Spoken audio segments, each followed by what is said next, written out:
জুড়ে একটা চাপা মারবে গো, ডান পাশের হাড্ডিগুলো বাম পাশের হাড্ডির ভিতরে ঢুকে যাবে, ডান পাশের হাড্ডিগুলো বাম পাশের হাড্ডির ভিতরে ঢুকে যাবে। এইভাবে যখন হাড্ডিগুলো গুঁড়া বানাইয়া ফেলবো, তুমি আমি কেমন খোলার গুরুস্থানে এমন জুড়ে আল্লাহরে ডাক দিয়া বলবো, আল্লাহ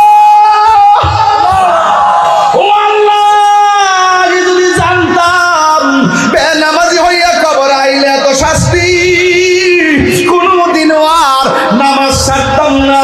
ও আল্লাহ, আবার আমরা দুনিয়াত পাঠাও, আমরা নামাজ ছাড়বো না। আল্লাহ ডাক দিয়া কয়, সুম্মা ইলাইহি তুরজাউন।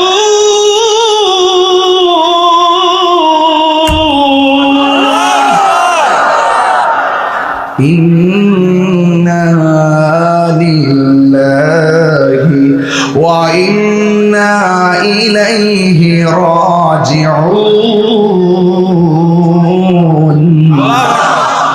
আল্লাহ বলবে, না না না না, আমি আল্লাহ তোরে জীবন দিয়েছি, আমি আল্লাহ তোরে মরণ দিয়েছি, মরণ দেওয়ার পরে কবরে যে জীবন দিয়েছি, এই জীবনের পর আর দুনিয়ায় যাওয়ার কোনো সুযোগ নাই। আল্লাহ কয়, মা ইয়াস্তাবিল আহিয়া ওয়াল আমওয়াত, যারা মুর্দা তারা জিন্দা, তারা এক হতে পারে না। না না, আর যাওয়া যাবে না। আল্লাহর হাবিব বলেন, বেনামাজির জন্য তিনটা শাস্তি।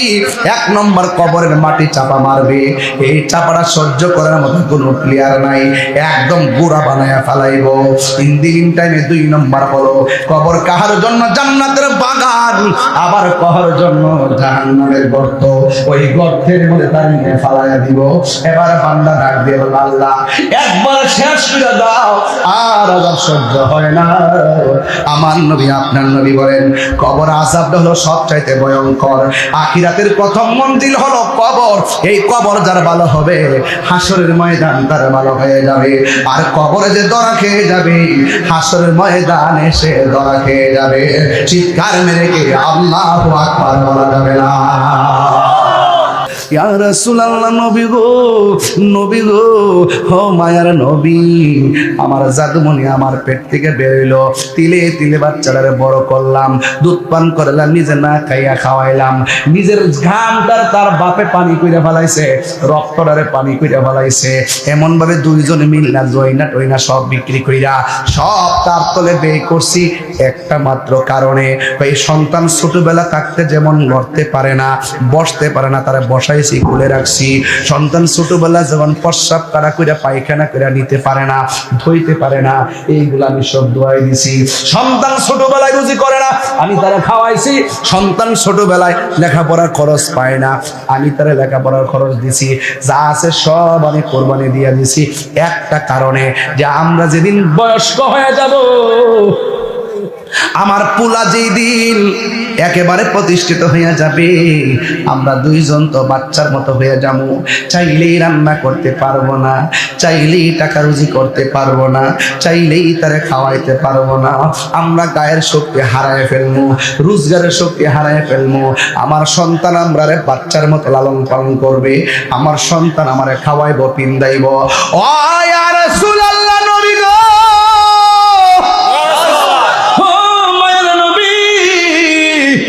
এমন স্বপ্ন লালন কইরা আমার জাদুমণিরে আমি লেখাপড়া করাইলাম, প্রতিষ্ঠিত করাইলাম গো নবী।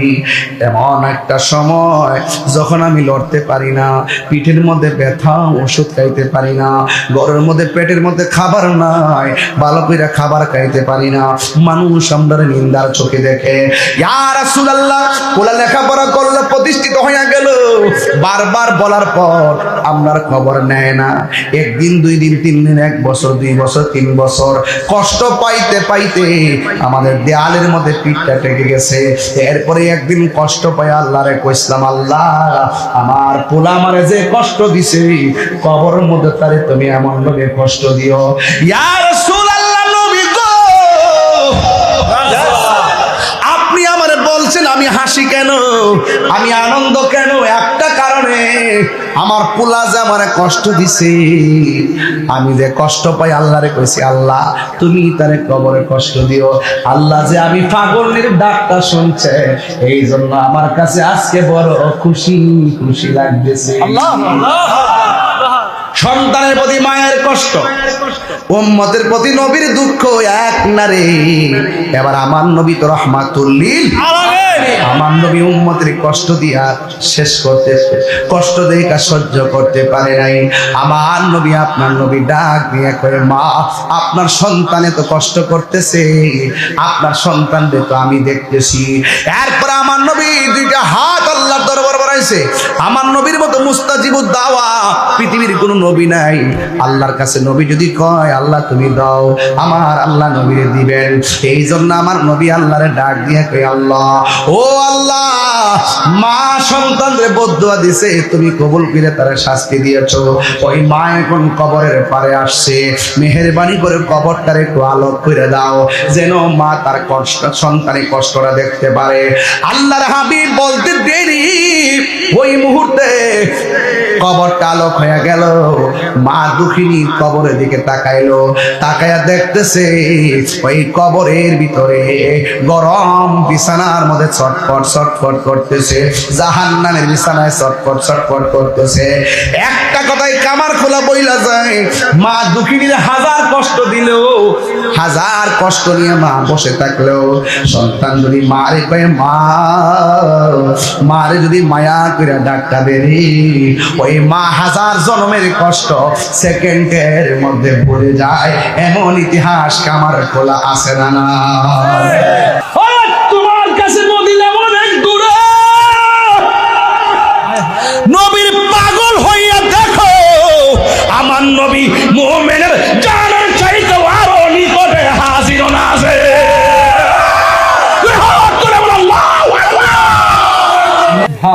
ভালোবেসে নবীজিকে, ভালোবেসে নবীজিকে হৃদয় মাঝে ধরে রাখবো, নবী জয় করে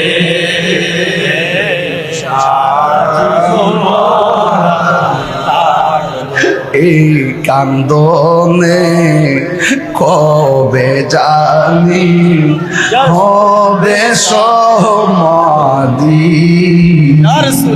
কেঁদে কেঁদে চোখের জলে হয়ে যায় নদী। এই কান্দনে কবে জানি হবে সমাধি, কেঁদে কেঁদে চোখের জলে হয়ে যায় নদী। তোমার পাগল বলে লোকে মন্দ বলে, তোমার পাগল বলে বলুক তোমায় ভালোবাসবো, নবী নবী করে আর কত কাল আমি কাঁদবো। ভালোবেসে নবীজিকে, ভালোবেসে নবীজিকে হৃদয় মাঝে ধরে রাখবো, নবী নবী করে আর কত কাল আমি কাঁদবো।